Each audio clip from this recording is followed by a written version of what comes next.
Did you know your spice rack is a time machine? And tucked between the salt and pepper are tiny, dried remnants of a world where magic, medicine, and meals were all stirred into the same pot. Long before we had laboratories and pharmacies, the kitchen garden was the first line of defense. An upset stomach, a nagging cough, a troubled mind, or even a fear of evil spirits, the answer was often found in a handful of leaves or a pinch of ground seeds. The herbs we sprinkle on our pasta today were once worth more than gold. They were traded across continents, fought over by empires, and prescribed by physicians who believed the universe was made of four basic elements. Why did people believe that a common garden weed could grant courage? How could a leaf used for stuffing a chicken also be used to contact the dead? These weren't just quaint superstitions. They were part of a complex system of belief that governed life and death for 1,000 years. The medieval world saw a connection between the shape of a plant and the part of the body it could heal. They believed in balancing the body's humors, hot, cold, wet, and dry robes, with herbs that had opposing properties.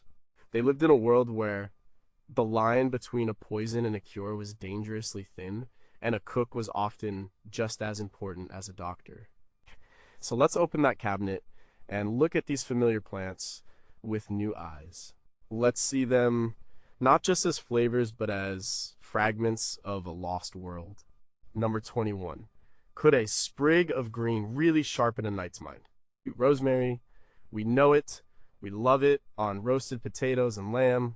Its pine-like scent fills the kitchen and makes us think of cozy, savory meals. But in the medieval world, rosemary wasn't just for flavoring meat. It was for flavoring the mind. Its primary, most celebrated use was as an herb of memory and remembrance. The scholars and students would sniff sprigs of it before studying, believing the sharp fragrance could clear their thoughts and help them retain information. They would weave it into their hair, or simply place a small branch on their desk. This wasn't just a folk belief. It was accepted as medical fact. The connection was so strong that rosemary became a powerful symbol of fidelity for lovers and remembrance for the dead. It was woven into wedding wreaths to remind the couple of their vows and tossed into graves to signify that the deceased would not be forgotten. This belief had deep roots. The ancient Greeks, whose medical theories heavily influenced medieval Europe through writers like Dioscorides, associated the herb with memory. This knowledge was preserved and expanded upon in monastery gardens. The 12th century abbess, mystic, and healer Hildegard of Bingen wrote extensively about the powers of herbs in her work, Physica. While she focused on its uses for physical ailments like liver and lung issues, the popular understanding of rosemary as a brain tonic was widespread. It was considered a hot and dry herb in the system of the four humors, meaning it could counteract ailments caused by an excess of cold and moist humors, such as lethargy or a foggy mind. Beyond memory, rosemary was a protector. People believed its strong, clean scent could ward off evil spirits. During the time of the Black Death, it was one of the key ingredients in the aromatic posies people carried to sniff. They believed the plague was spread by miasma, or bad air, and the powerful scent of rosemary could purify the air they breathed. It was burned in sick rooms as a fumigant, a practice that continued for centuries. And John Gerard, in his famous Herbal of 1597, which compiled centuries of plant lore, noted that rosemary was put into chests and presses among clothes to preserve them from moths and other vermin. Modern science, surprisingly, has started to find some truth in the medieval obsession with rosemary and memory. Studies have focused on a compound in rosemary called 1,18-cineol. Research conducted at Northumbria University in the UK found that the concentration of this compound in the blood was directly related to cognitive performance. Participants who were exposed to the aroma of rosemary essential oil performed better on memory and alertness tests. The compound appears to work by preventing the breakdown of a neurotransmitter called acetylcholine, which is vital for memory and learning. It's the same mechanism of action used by some modern dementia drugs. The medieval belief in burning rosemary to cleanse a sick room also has a scientific basis. The smoke from burning rosemary has been shown to have antiseptic and antibacterial properties, so it might have actually helped to reduce the level of airborne pathogens, even if their theory about miasma was wrong. What secrets are we still missing? Did the constant low-level exposure to rosemary's volatile oils in medieval life provide a cognitive baseline that we now lack? Was the act of using the herb as a memory aid a powerful form of placebo where the ritual itself focused the mind as much as the chemical compounds did.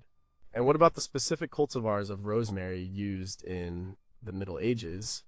Did they contain a different, perhaps more potent balance of chemical compounds than our modern garden varieties? We know it works, but we still don't fully understand how our ancestors knew it first. Number 20 was courage found in a pot of soup. Thyme. It's the earthy, slightly minty backbone of so many European dishes, from French stews to English roasts. We see it as a humble, common herb, but its name comes from the Greek word thumos, which means spirit or courage. And for centuries, that's exactly what people believed it could provide. In the medieval period, this association was taken very seriously. Ladies would often embroider a sprig of thyme or a bee, which were known to love thyme, onto the scarves they gave to knights setting off for tournaments or war. It was a token meant to inspire bravery. This wasn't just a poetic gesture. It was rooted in the belief that the herb itself could physically impart courage to the person who consumed or even just smelled it. The Roman soldiers, a major influence on medieval culture, were said to have bathed in water infused with thyme to gain vigor before a battle. This belief carried over into its medicinal uses. As a hot and dry herb, it was prescribed to treat conditions thought to arise from an excess of cold and phlegm, such as melancholy and shyness. It was a remedy for nightmares, believed to ward off terrifying visions, and ensure a peaceful, brave sleep. A pillow stuffed with thyme was a common prescription for the melancholic. Its most enduring medical use, however, was for coughs and respiratory ailments. The famous 11th century medical school of Salerno, a crossroads of Greek, Roman, and Arabic medical knowledge, recommended thyme for chest complaints. This is a use that has persisted directly to the present day. Medieval physicians didn't know why it worked, only that a warm drink of thyme-infused water seemed to soothe the lungs and quiet a cough. Beyond courage and coughs, thyme had a spiritual and practical dimension. It was used as incense in temples and later in churches. It was also laid in coffins during funerals, with the belief that it would ensure the deceased safe passage to the next life. And like rosemary, its strong scent made it a valuable household tool. It was strewn on the floors of castles and homes to act as a deodorizer and to repel fleas and other insects. The medieval faith in thyme was surprisingly well placed. The key active ingredient in thyme is thymol, a powerful natural antiseptic, antibacterial, and antifungal agent. Thymol is so effective that it's the main active ingredient in many modern commercial mouthwashes and sanitizers. When medieval physicians prescribed thyme for coughs, they were unknowingly using a potent expectorant and antimicrobial that could help clear the lungs and fight the underlying infection. The practice of burning it as a fumigant or strewing it on floors wasn't just making the room smell better, it was actively killing germs. The antiseptic properties of thymol would have been at work, reducing the bacterial load in the air and on surfaces. Even the link to courage isn't entirely without a plausible, if indirect, scientific explanation.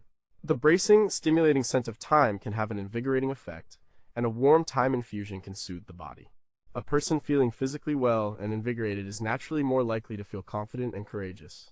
But this raises so many questions. How did the abstract concept of courage first become attached to this specific plant?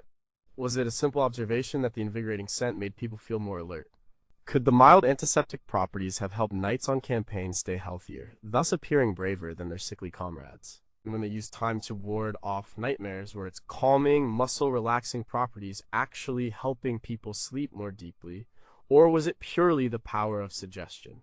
We understand thymol, but we do not understand the intricate web of culture, symbolism, and observation that led a medieval lady to see a simple herb and think, this will keep him safe.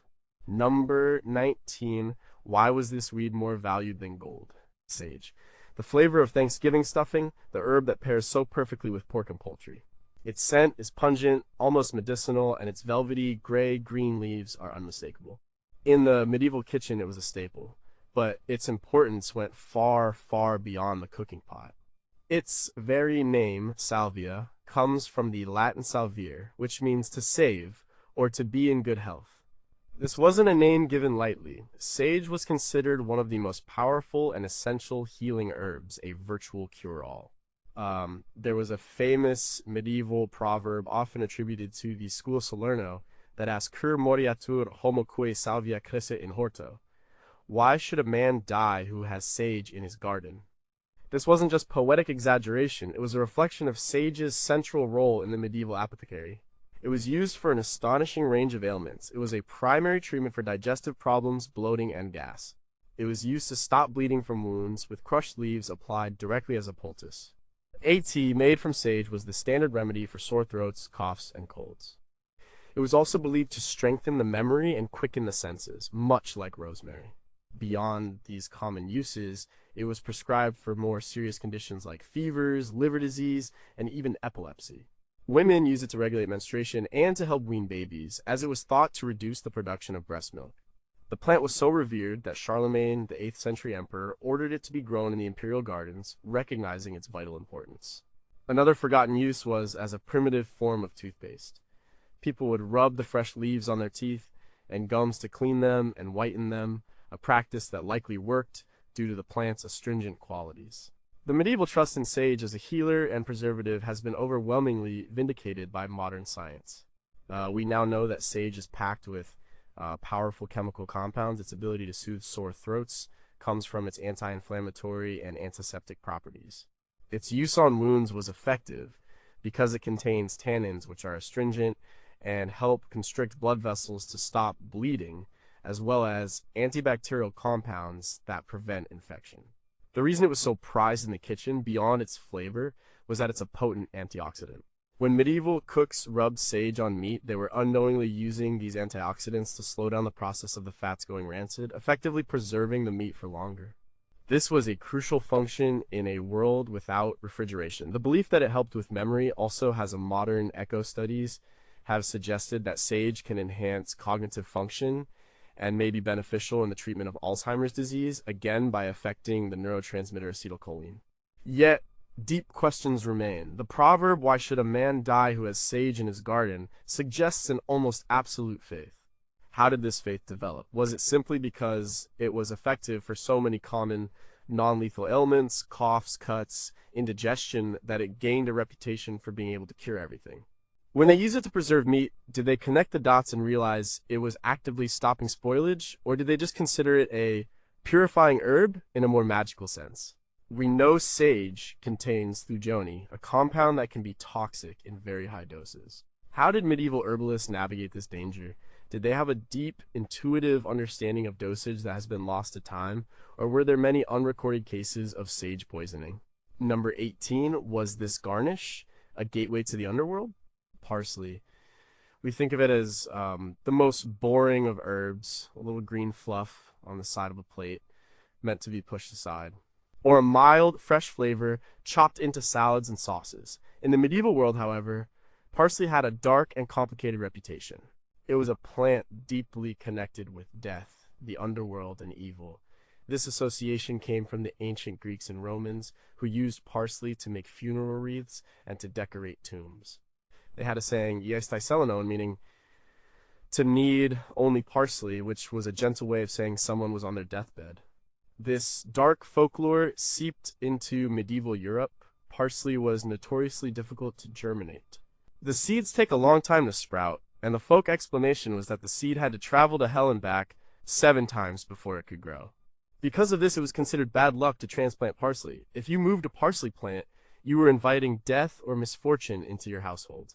Despite these sinister associations, parsley was also a widely used medicinal and culinary herb. Its contradictory nature was part of its mystique. As an herb ruled by Mercury, according to astrological herbalists like the later Nicholas Culpeper, it was associated with communication and swiftness, a stark contrast to its slow germination. Medically, it was primarily known as a diuretic, a substance that increases the flow of urine. This made it a key treatment for kidney stones and other urinary tract problems, a use documented in many medieval herbals. Hildegard of Bingen recommended it for a pain in the heart or spleen or side. It was also used as a breath freshener. People would chew the fresh leaves after a meal, especially after eating garlic. Women used it for menstrual problems, as it was known to be an emmenagogue, a substance that could stimulate menstrual flow. This property also meant it was used, often dangerously, as an abortifacient to induce miscarriages. On the culinary side, it was as common then as it is now, used to flavor soups, stews, and especially sauces. One of the most famous medieval sauces, salsa verde or green sauce, relied heavily on parsley. Modern science can explain much of parsley's medieval reputation. We know today that parsley is a potent diuretic which validates its use for kidney and bladder issues. Its effectiveness as a breath freshener is due to its high concentration of chlorophyll, which can neutralize odors. The most serious medieval use for menstrual issues and abortions is also explained by its chemical makeup.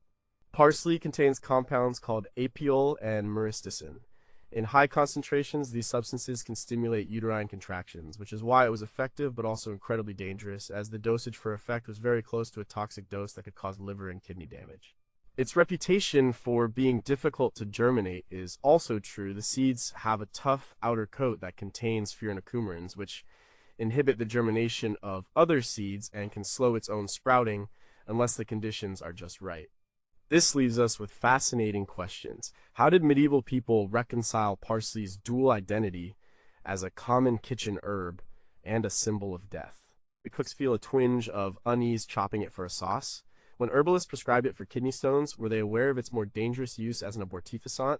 And how was that knowledge controlled and passed down, likely from woman to woman? The belief that the seed had to travel to hell and back is wonderfully poetic, but what was the real-world observation that sparked such a specific and dramatic story? Was it just the slow germination, or was there something more to it? A forgotten piece of the puzzle about this seemingly simple garnish. In number 17, could a whiff of this plant calm a restless spirit? Mint. The refreshing scent of spearmint gum, the cool taste of peppermint tea, the essential herb in a mojito. Mint is the smell of clean and cool. Its history is just as long and varied as any other herb on this list. In the medieval period, mint was a workhorse valued for its powerful aroma and its wide range of uses in the home and the apothecary. Its primary medical application was for all things related to the stomach. It was the go-to remedy for indigestion, nausea, gas, and stomach cramps. A simple infusion of mint leaves in hot water was a common after-dinner drink, much as it is today. This use was documented by thinkers from the Roman Pliny the Elder all the way through to the medieval herbals of Europe. It was considered a hot herb, useful for warming a cold stomach and aiding digestion. Beyond the stomach, its strong, clean scent was put to practical use everywhere. It was a popular strewing herb. Before modern sanitation, the floors of homes, from cottages to castles, were often covered in rushes or straw.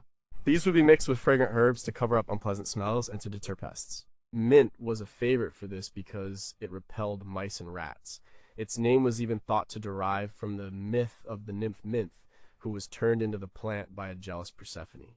This connection to Greek myth gave it an air of ancient power. It was also used for oral hygiene. Chewing on mint leaves was a way to freshen the breath, and it was believed to whiten the teeth. In the monastery, where intellectual work was paramount, mint was sometimes used, like rosemary, as a stimulant to ward off drowsiness during long hours of prayer or study. In the 9th century plan of the Abbey of St. Gall in Switzerland, a detailed architectural drawing of an ideal monastery, a specific plot in the Physic Garden is designated for mint, showing its importance. The medieval reliance on mint for stomach troubles was spot on.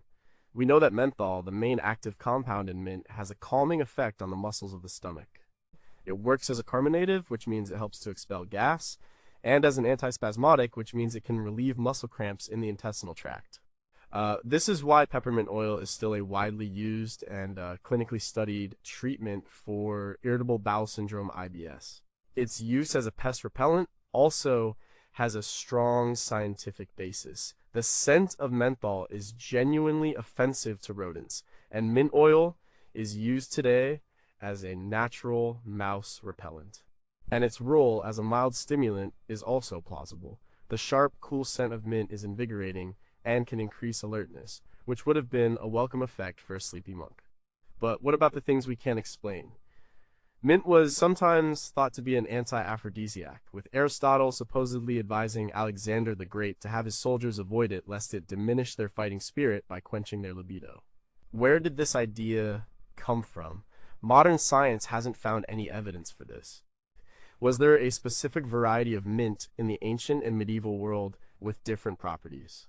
And how did they determine its use for so many different, seemingly unrelated things, from stomach aches to repelling mice to keeping scholars awake? Was it simply a process of trial and error over centuries, a vast unwritten human experiment whose results were passed down in folk wisdom long before they were ever recorded in a herbal? Number 16, did this royal herb really protect against snake bites? Basil, the heart of pesto, the soul of a caprese salad, the sweet, slightly clove-like aroma of Italian cooking. Basil feels distinctly Mediterranean and summery. Its name reflects a noble history. It comes from the Greek basileus, meaning king, earning it the title the royal herb. But in medieval Europe, basil had a bizarre and sinister reputation that stood in stark contrast to its modern, friendly image. It was viewed with deep suspicion. The primary fear was that basil spontaneously generated scorpions. It was a widely held belief that if you placed basil leaves under a pot or a brick, they would, in a matter of days, transform into a scorpion. Some writers even claim that simply smelling basil would breed scorpions in the brain. This idea, as strange as it sounds to us, was repeated in respected texts for centuries. This led to a belief that basil was a cure for scorpion stings and other poisons, following the principle that the cause could also be the cure. This association with poison and danger made it a complicated herb. While some feared it, others embraced it as a protective plant. It was used as a treatment for venomous bites, not just from scorpions, but from snakes as well. It was also used to draw out the poison from wounds. Medically, beyond poison, it had a variety of uses. It was thought to be good for the heart and head, and was prescribed for melancholy and depression. Hildegard of Bingen noted its use for fevers and speech impediments. It was also considered an aphrodisiac and was used to promote fertility and ease childbirth. It was a hot and moist herb, and its uses often revolved around balancing conditions of excess cold and dryness. In the kitchen it was used, but perhaps more sparingly than in modern times, given its reputation. It appeared in pottages, thick stews, and was used to flavor fish. How could people believe such a strange thing about scorpions? This is likely a case of mistaken observation. Scorpions are naturally drawn to cool, damp places, so lifting a pot where basil leaves had been left to decay might very well reveal a scorpion that had sought shelter there. The conclusion, in a world without the scientific method, was that one had turned into the other. The doctrine of signatures may have played a role too. Perhaps the shape of the basil leaf reminded someone of a scorpion. Modern science has largely dismissed the more fantastical claims, but has found value in basil's medicinal properties. It is rich in antioxidants and has demonstrated antibacterial and anti-inflammatory effects. Some studies have explored its potential as an adaptogen, a substance that helps the body adapt to stress, which aligns with its historical use for melancholy. And research has also shown that extracts from basil leaves can have an anti-venom effect, specifically against the venom of certain snakes, by inhibiting the enzymes in the venom. So the medieval physicians were right, but for reasons they couldn't possibly have understood. This leaves us with a host of perplexing questions. How did the royal herb of the Greeks become the scorpion-breeding menace of medieval Europe? What cultural shift caused this dramatic change in perception? When a physician prescribed basil for a snake bite, was he acting on empirical evidence passed down from master to apprentice, or was he just following a superstition based on the scorpion myth? And what about the belief that smelling it could create scorpions in the brain? Was this a genuine fear or a metaphorical warning against obsessive or poisonous thoughts, for which the herb was also a cure? The story of basil is a powerful reminder of how a plant's meaning can be completely transformed by culture and fear. Number 15. How did a humble pizza topping become a soldier salve? Oregano. When we think of oregano, we almost certainly think of Italian-American food pizza, pasta sauce, garlic bread. It's the warm, pungent, slightly bitter herb that gives these dishes their characteristic flavor. In medieval Europe, its culinary use was common, but its reputation was built on its power as a medicine, particularly as a potent antiseptic and cure-all. Wild marjoram, which is what oregano was commonly called in medieval England, was a staple of the physic garden. Its name, oregano, comes from the Greek oros mountain and ganos joy, meaning joy of the mountain. The Greeks believed it was created by the goddess Aphrodite as a symbol of happiness, and they used it in wedding ceremonies. This positive association carried through to the medieval period, where it was seen as a protective herb. It was thought to ward off evil and was often planted around houses to keep dark forces at bay. Its primary medicinal use was as a powerful antiseptic and preservative, Before the discovery of bacteria, people knew that some substances could prevent infection and decay, even if they didn't know why. Oregano was one of the strongest. It was used in poultices applied to wounds, sores, and insect bites to prevent them from becoming infected. This made it an invaluable soldier's salve on the battlefield. It was also taken internally for a huge range of problems. A tea made from oregano was used for coughs, colds, fevers, and respiratory illnesses. It was a major remedy for digestive upsets, cramps, and bloating. Its warming properties made it a treatment for rheumatism and muscle aches, often applied as a warm compress or used in a medicinal bath. The famous 17th century herbalist Nicholas Culpeper, summarizing centuries of earlier knowledge, wrote that oregano strengthens the stomach and head much, helps the biting of serpents, and such like venomous creatures. Modern science has shown that the medieval trust in oregano was incredibly well-founded. The herb is a chemical powerhouse. Its primary active ingredients are carvacrol and thymol, the same compound found in thyme. Both of these are exceptionally potent antimicrobial agents. They can kill a wide spectrum of bacteria, fungi, and even some viruses. When a medieval healer placed an oregano poultice on a wound, they were applying a natural antibiotic that was likely more effective than anything else they had available. A 2012 study in the Journal of Applied Microbiology found that oregano essential oil was effective against norovirus, and numerous other studies have confirmed its power against bacteria like Staphylococcus aureus and E. coli. Its use for coughs is explained by its expectorant and antispasmodic properties, helping to clear the lungs and calm coughing fits. Even its use as a food preservative has been validated. Carvacrol is a powerful antioxidant that slows the spoilage of fats, much like sage. So, what is it we still don't get? The medieval herbalists had no concept of microbes. How, then, did they so accurately identify oregano as a first-rate antiseptic? Was it purely through the brutal trial and error of treating countless infected wounds and observing that those treated with oregano healed better? Did they associate its strong, pungent, clean smell with a purifying effect, a sensory clue that pointed them in the right direction? And what about its reputation for bringing joy and warding off evil? Was the simple act of using a powerful, effective medicine a source of psychological comfort and happiness in a dangerous world? Or is there a subtle psychoactive component to the herb that we have yet to properly investigate? Number 14, could a dead-looking leaf really predict your future? The bay leaf. We fish it out of our soups and stews, a stiff, fragrant leaf that imparts a subtle, savory depth but is too tough to eat. In the modern kitchen, it's a background player. But in the ancient and medieval worlds, the bay laurel was a tree of immense power, prophecy, and prestige. It was sacred to the god Apollo, and the priestesses at the Oracle of Delphi were said to chew bay leaves and inhale their smoke to receive their divine visions. Wreaths of bay leaves were used to crown heroes, poets, and victors in ancient Rome, a tradition that gives us the terms poet laureate and baccalaureate.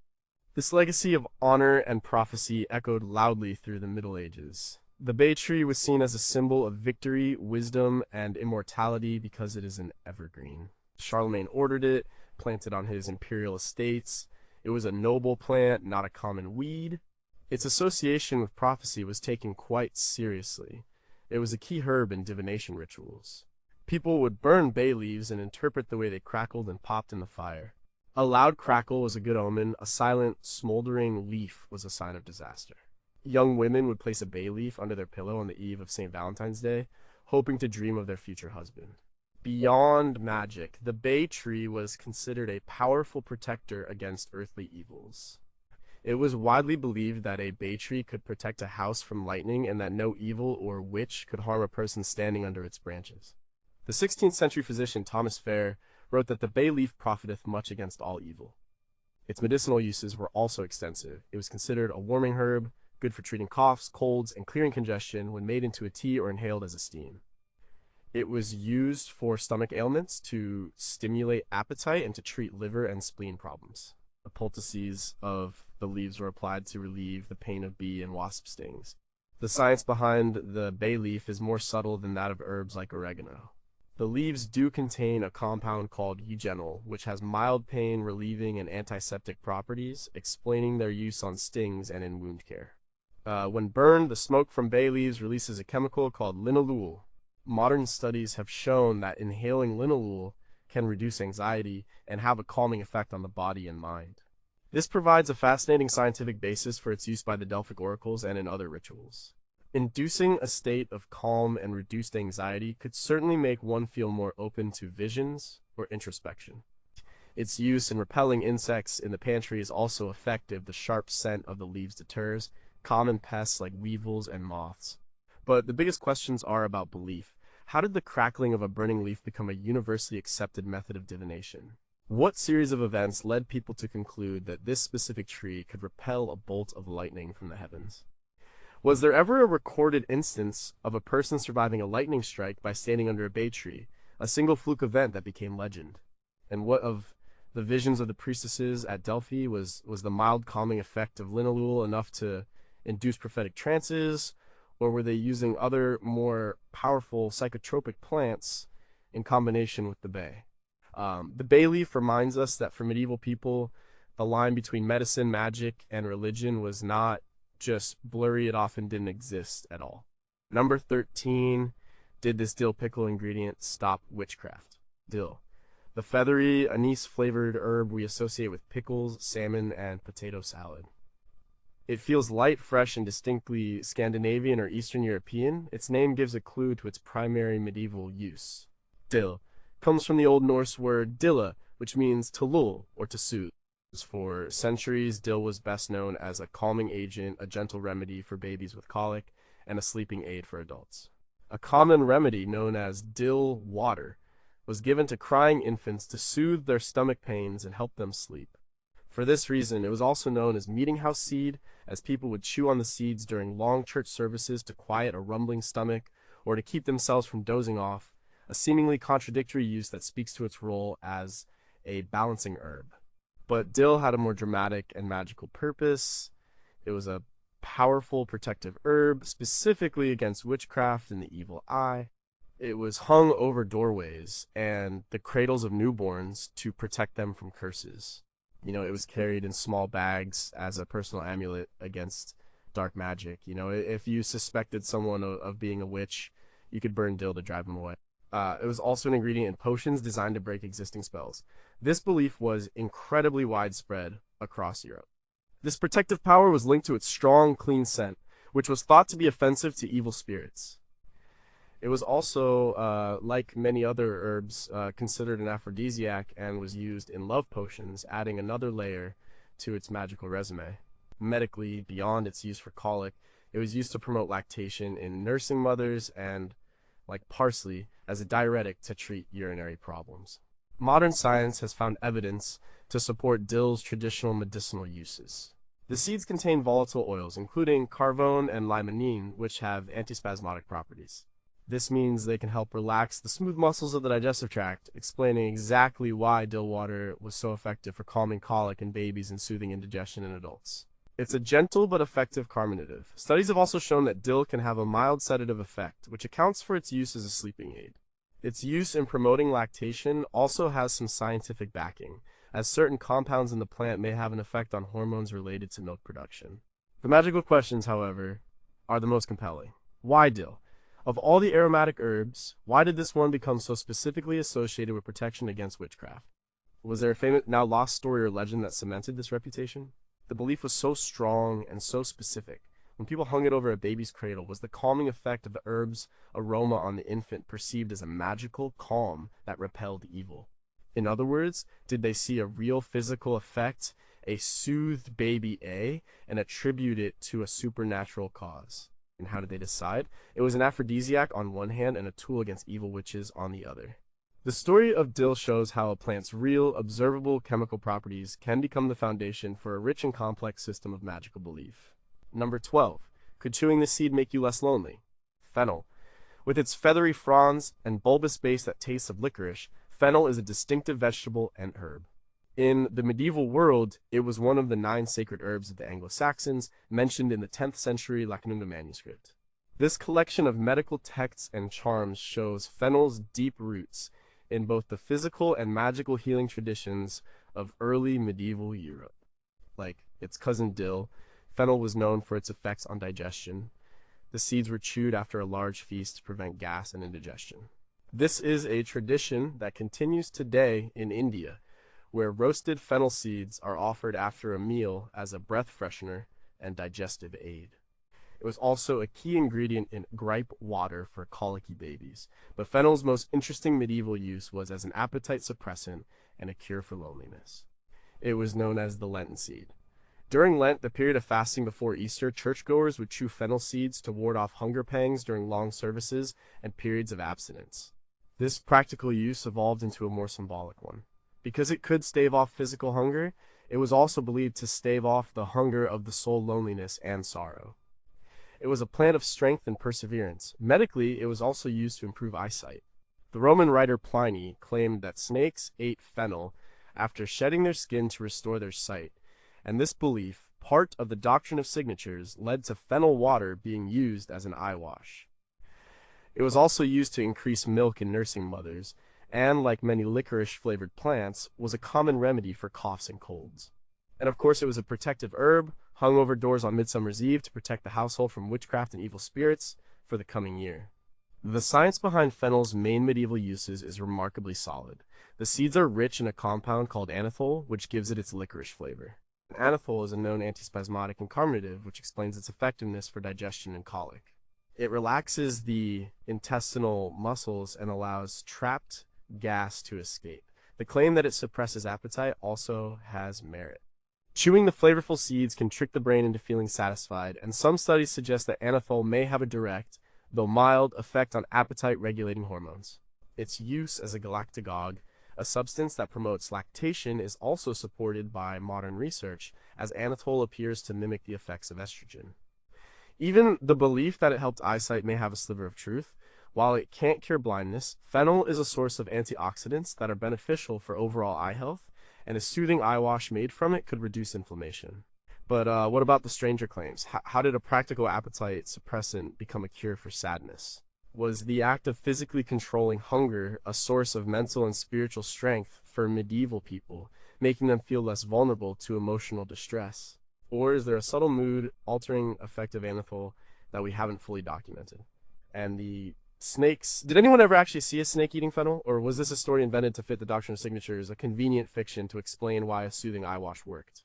We can explain the chemistry, but we can't explain how our ancestors translated that chemistry into a complex language of spiritual and emotional healing. Number 11 was this pungent bulb of peasant's penicillin, or garlic.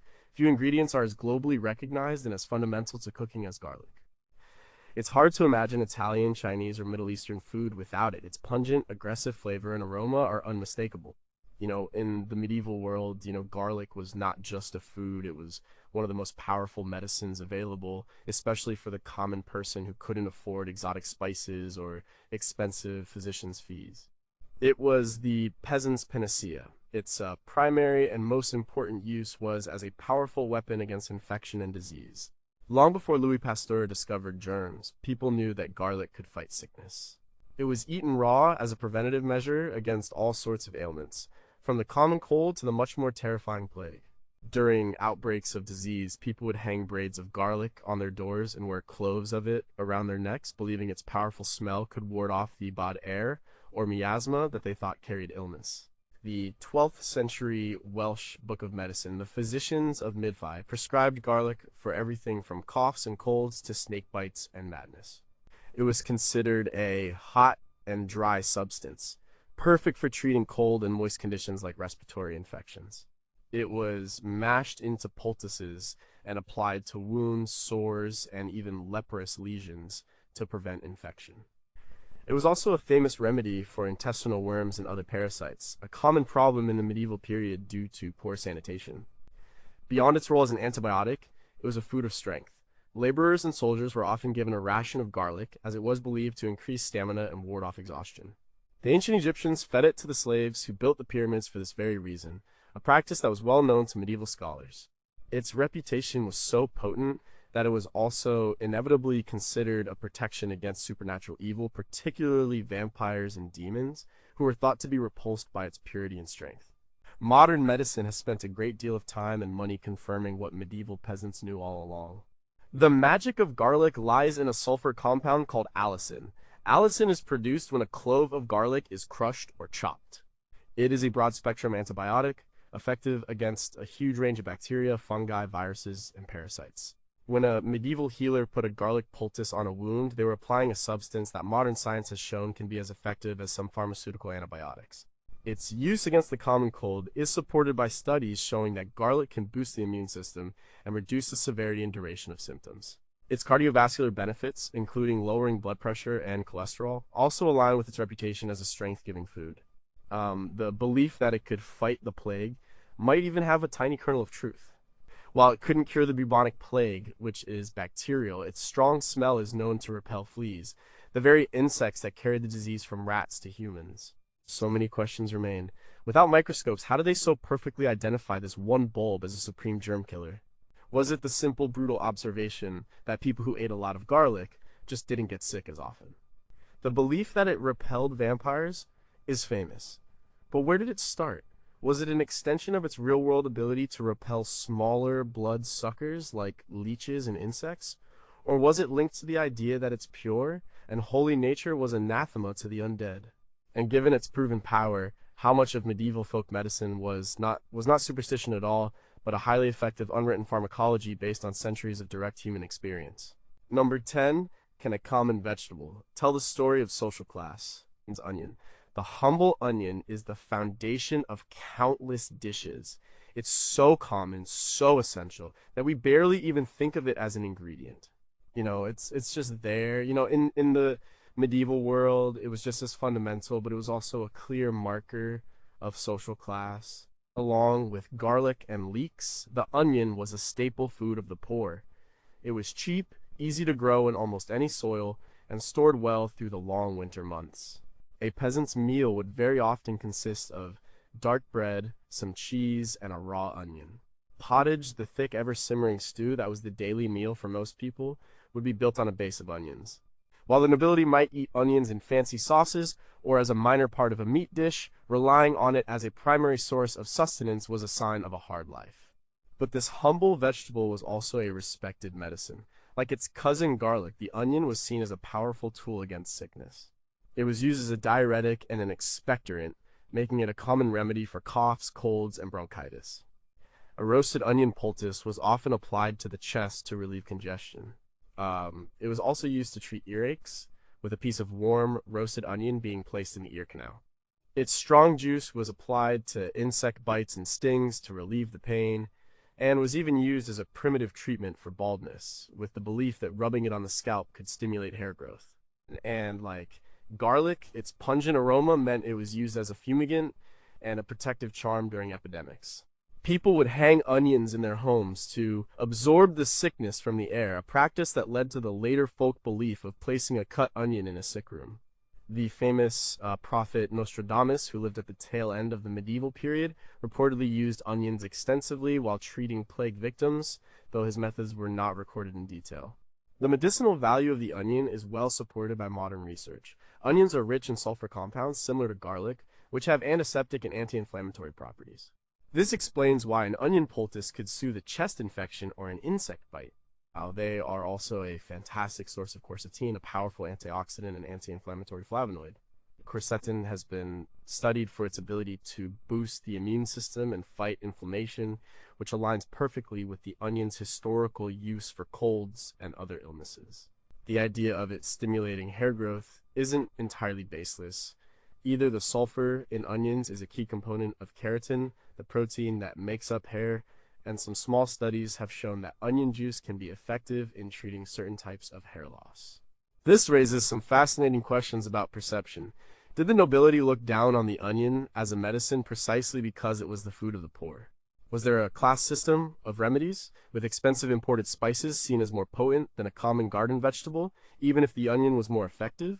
The belief that an onion could absorb sickness from the air is scientifically incorrect, but why did it persist for so long? Was it because people would get better anyway, and the onion was given the credit?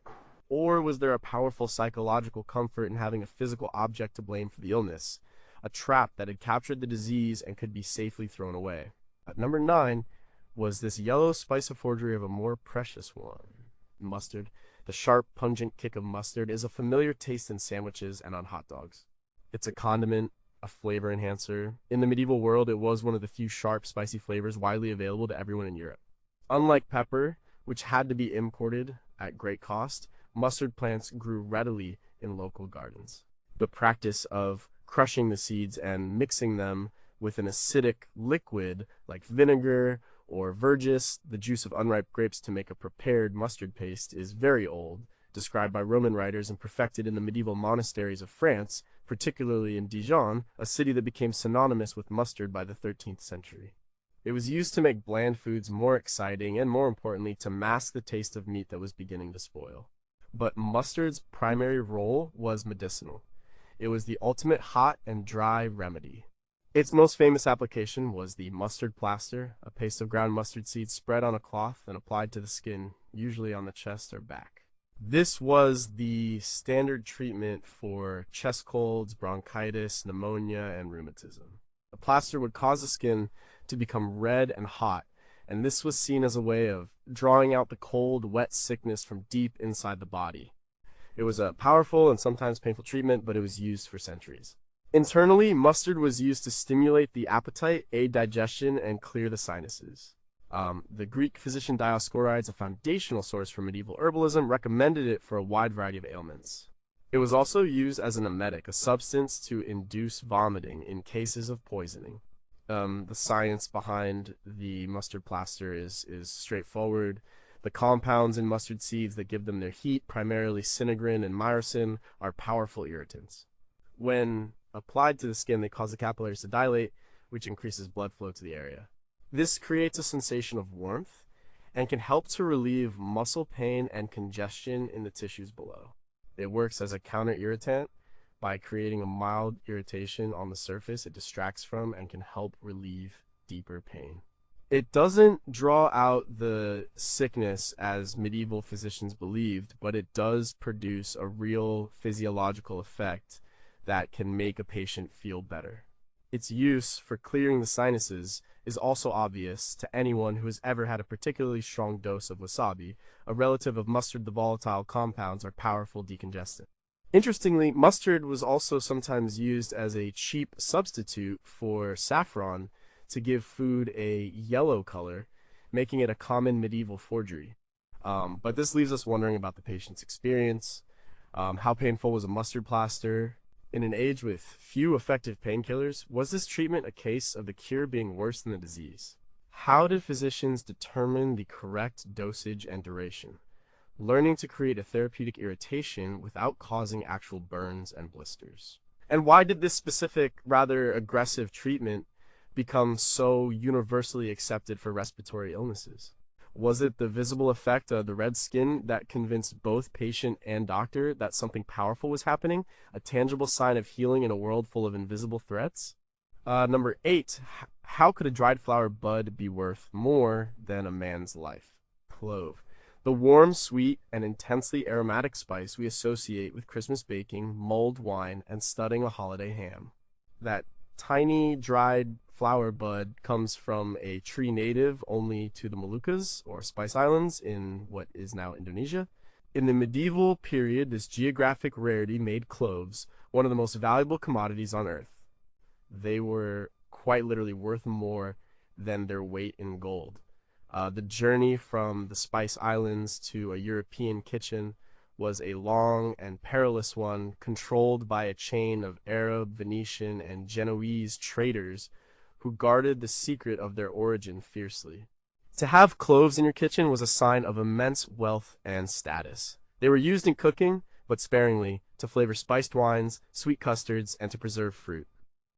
A single clove could be worth a day's wages for a laborer.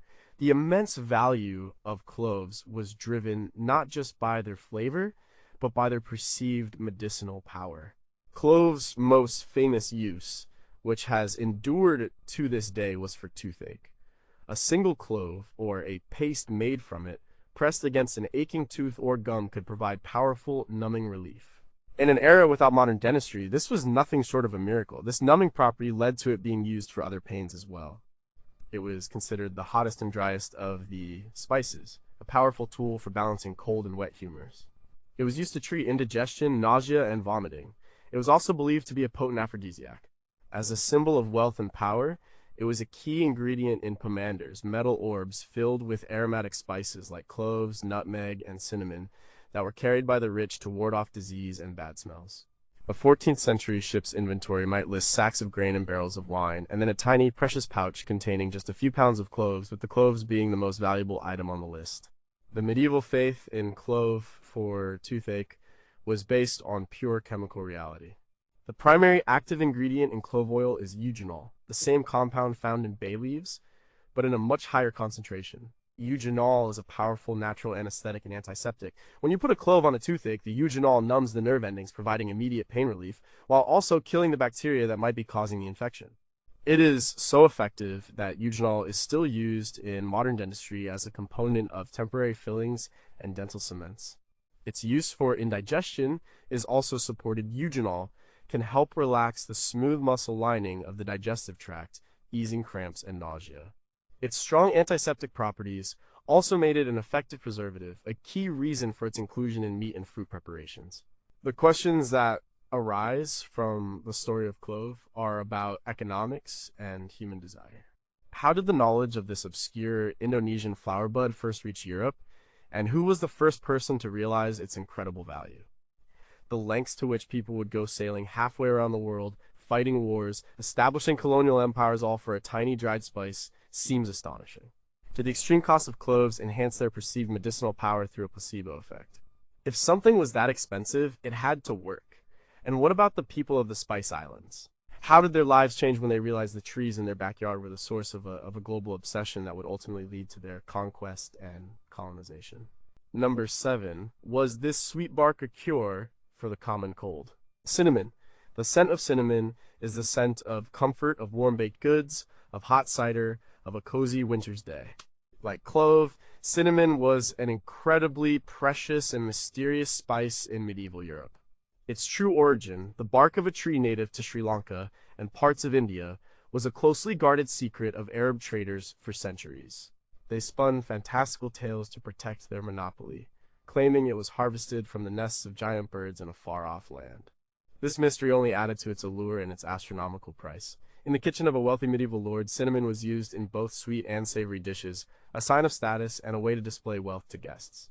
It was a key ingredient in hippocras, a popular spiced wine, and in blancmange, a sweet jellied pudding. Medically, cinnamon was prized for its warming properties. In the humoral system, it was a first-rate remedy for ailments caused by an excess of cold and phlegm. This made it the primary treatment for what we would call the common cold, as well as coughs, sore throats, and fevers. It was administered in warm drinks, often mixed with wine and honey. The 11th century Persian physician Avicenna, whose canon of medicine was a standard medical text in Europe for 600 years, wrote extensively about cinnamon's medicinal uses. It was also a popular digestive aid used to treat stomach cramps, gas, and diarrhea.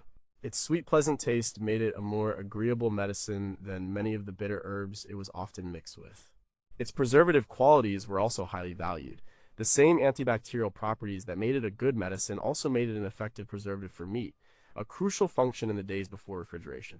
Modern science has found a wealth of evidence to support cinnamon's medieval medical reputation. The bark is rich in a compound called cinnamaldehyde, which gives it its characteristic flavor and aroma. Cinnamaldehyde is a potent antimicrobial effective against both bacteria and fungi. This explains why it worked as a meat preservative and why a warm cinnamon drink could help fight the microbes causing a sore throat.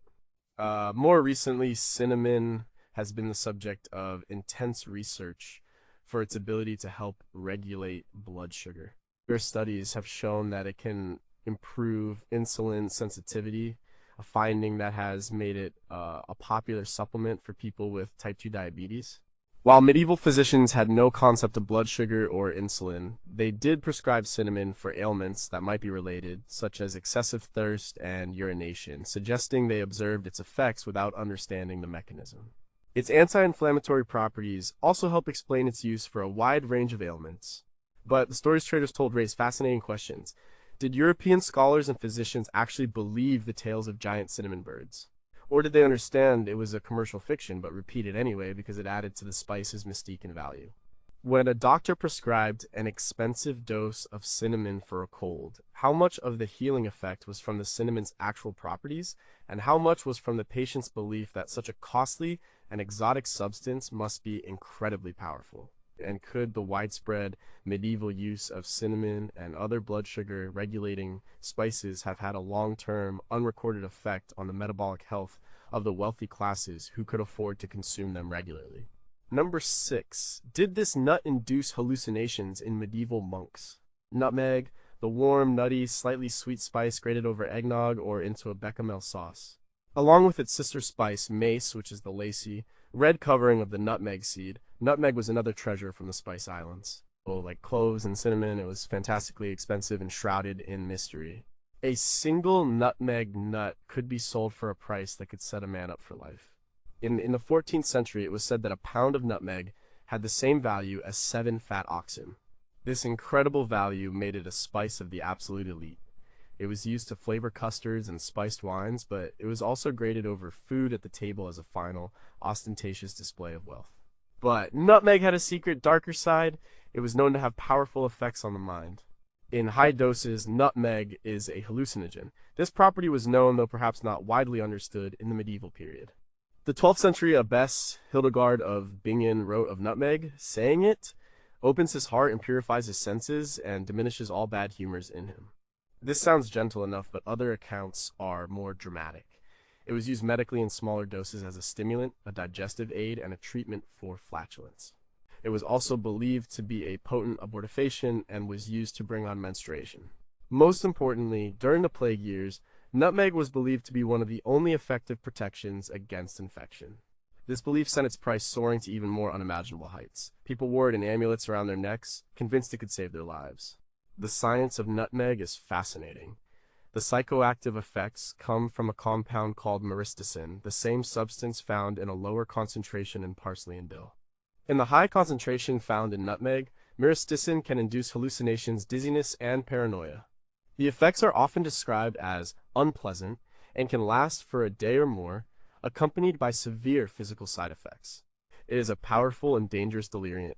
Its use as a plague preventative might have a strange indirect logic. Like its Spice Island cousins, nutmeg has antiseptic properties. More significantly, its strong smell is a powerful insect repellent.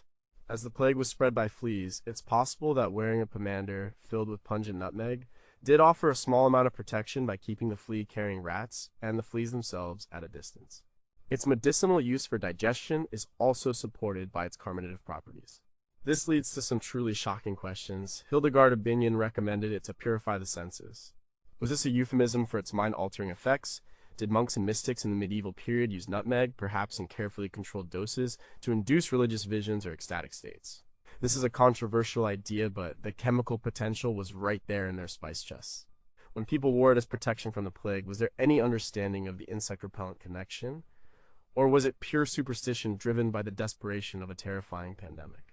And how many unrecorded cases were there of accidental overdose, of people seeking a cure or a high, and instead finding themselves in the midst of a terrifying multi-day delirium? The story of nutmeg is a reminder that the medieval spice rack contained not just flavors and medicines, but potent and dangerous psychoactive drugs. Number 5, could a nabi root from the east really revive the dead? It's ginger, the spicy, pungent, warming root that is essential to so much Asian cuisine and a favorite for making festive gingerbread. Today, it's available in every supermarket. In medieval Europe, ginger was another luxury import from the east, though it was more widely available and slightly less expensive than spices like cloves or nutmeg. It was cultivated in India and China and traveled along the same trade routes. Its heat made it a cornerstone of medieval humoral theory. As one of the hottest and moistest of the spices, it was the perfect remedy for the cold, dry qualities of old age. It was considered a restorative, a tonic, that could bring vigor back to the elderly and the infirm. Some texts even spoke of it in near miraculous terms, as a substance that could almost revive the dead. This reputation as a powerful restorative made it a key ingredient in medieval medicine. It was the #1 remedy for nausea and stomach upset, a use that goes back thousands of years and was described by both Dioscorides and Avicenna. It was used to treat colds and coughs, to stimulate the appetite, and to improve circulation. Its warming nature made it a popular aphrodisiac, believed to stir the passions. In the kitchen, it was everywhere. in the households of those who could afford it. It was used to spice both meat and fish dishes, and it was a star in the world of desserts. Candied ginger was a popular sweetmeat, and powdered ginger was a key ingredient in countless tarts, cakes, and spice breads. A record from the household of an English bishop in 1296 shows the purchase of over a pound of ginger, a significant and expensive acquisition. The medieval understanding of ginger as a warming, stomach-settling, and restorative spice has been thoroughly confirmed by modern science. The compounds responsible for its pungent flavor, primarily gingerols, are powerful anti-inflammatory and antioxidant agents. Its effectiveness against nausea is well documented. Studies have shown it to be a highly effective treatment for motion sickness and morning sickness during pregnancy. It works by calming the digestive system. Its warming effect as real ginger is a diaphoretic, meaning it can induce sweating, and it improves circulation by dilating blood vessels, which helps to warm the body and can relieve pain. This circulatory effect may also be the basis for its reputation as an aphrodisiac. Its anti-inflammatory properties explain its use for colds and general aches and pains. But what about the more extreme claims? The idea that it could revive the dead is obviously hyperbole, but what real-world observation prompted such a dramatic description? Was it the sight of a pale, cold, and listless elderly person who, after being given a strong dose of warm, spiced ginger wine, regained their color, warmth, and energy? To a medieval observer, that might look very much like a return from the brink of death. How did they determine the ideal form to use it in fresh, dried, powdered, or candied? Did they understand that each form might have a slightly different chemical profile and thus different effects? And did its status as an expensive, exotic import from a faraway, almost magical East contribute to its reputation as a miracle cure? Number 4. Why was the king of spices used to treat snotty noses? Pepper, black pepper. It sits on every dining table in the Western world, the inseparable partner to salt. It's so common we forget that for over 1,000 years, it was the king of spices, a form of currency, a driver of global exploration, and the single most important commodity brought from the East. Peppercorns, the dried berries of the Piper nigrum vine from India's Malabar coast, were so valuable that they were counted out individually. Rents were paid in peppercorns. A man's wealth could be measured by the size of his pepper stash. When Alaric the Goth sacked Rome in 410 AD, he demanded a ransom that included over 3,000 pounds of pepper. In the medieval period, the Venice-Genoa monopoly on the pepper trade made them fabulously wealthy and was a major motivation for explorers like Vasco da Gama to seek a sea route to India, an event that would change the world forever. In the kitchen, pepper was used extravagantly by the rich to add heat and pungency to food and to show off. But its primary justification was medical. Based on the humoral system, pepper was the ultimate hot and dry substance. Its main job was to counteract an excess of phlegm, the cold and moist humor. This made it the premier treatment for any condition involving mucus. A cold, a cough, a runny nose, sinus congestion, the answer was pepper. It was believed to dry up the excess phlegm and expel it from the body. It was often administered by having the patient sneeze, with sneezing seen as a violent and effective way to clear the head of bad humors. Pepper was also a powerful digestive stimulant used to treat stomach aches and to the quorum, a cold stomach. And it was even used as a topical treatment with pepper-based poultices applied to relieve muscle pain and arthritis. The science behind pepper's effects is centered on a compound called piperine. The piperine is what gives pepper its heat. It is a powerful stimulant. When you eat pepper, it stimulates the production of saliva and stomach acid, which is why it's an effective digestive aid.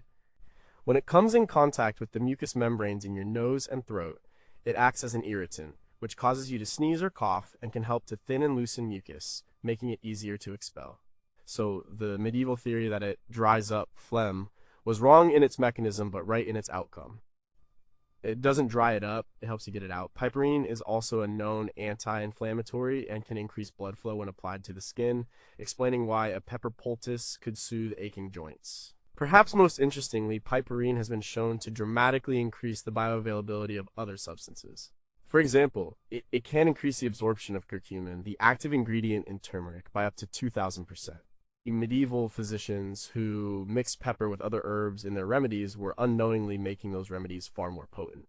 This opens up a universe of questions. Did medieval apothecaries have an intuitive understanding of synergy? Did they notice that a pinch of pepper made other herbal remedies work better, even if they had no way of knowing it was increasing their absorption in the gut? The quest for pepper literally redrew the map of the world. Is it possible that the entire age of exploration was kicked off, in part, by a desire for a better cure for a snotty nose? And when a wealthy lord consumed a heavily peppered meal, was he just enjoying the taste, or was he engaging in a conscious act of preventative medicine, trying to balance his humors and ward off the cold, damp diseases he feared most? Number 3. How did a purple flower end up scenting a knight's armor? Lavender. The scent of lavender is the scent of calm. We associate it with soaps, lotions, and sleep aids. Its gentle, floral aroma is almost universally recognized as relaxing. In the medieval period, lavender was just as beloved, but for a much wider range of uses that went far beyond simple relaxation. It was a cornerstone of monastic gardens. The name comes from the Latin lavare, to wash, and its primary use was indeed for washing. It was used to scent bathwater, and more importantly, it was used in the laundry. Clothes and linens would be washed with lavender-infused water and laid over lavender bushes to dry, imparting them with a clean, fresh scent that also helped to repel insects like moths and lice. This made it a crucial part of medieval hygiene. But lavender was far more than a laundry accessory. It was a respected medicinal herb. Hildegard of Bingen praised it for maintaining a pure character. It was used to treat headaches, a use that Pliny the Elder had noted centuries before. It was also used for its calming properties to treat anxiety, insomnia, and what was then called palsy, which could refer to any number of neurological disorders involving tremors. A cap filled with lavender flowers was sometimes worn to soothe a troubled mind. Medically, it was also used as an antiseptic. Lavender oil, or a poultice of the crushed flowers, was applied to wounds, sores, and insect bites to promote healing and prevent infection. This antiseptic quality, combined with its pleasant smell, made it a popular strewing herb for floors and a fumigant for sick rooms. It even found its way into the world of knights. The oil was sometimes used to polish armor, giving it a protective sheen and a pleasant, calming scent. Modern science has enthusiastically backed up lavender's historical reputation. The primary active components in lavender are linalool and linalool acetate. Numerous studies have confirmed that inhaling the scent of lavender can significantly reduce anxiety and stress levels, lower heart rate, and improve sleep quality. It appears to work by calming the nervous system. This provides a clear scientific basis for its use in treating headaches, anxiety, and insomnia. Its antiseptic and anti-inflammatory properties are also well documented. Linalool has been shown to have antimicrobial effects, which validates its use on wounds. It truly was a medieval first aid kit in a flower.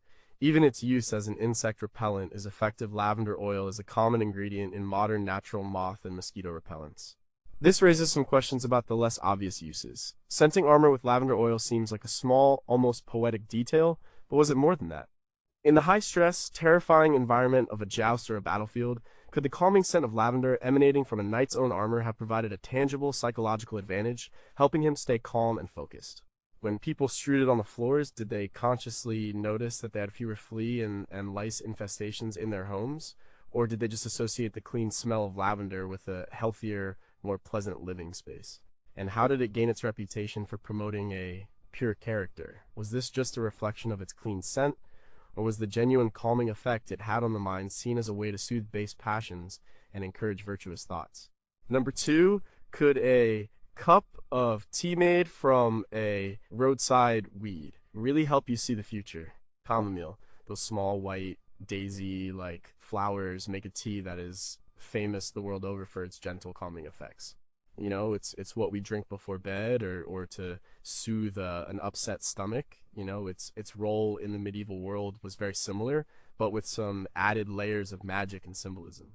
Chamomile was another of the 9 sacred herbs of the Anglo-Saxons, known as Mathan.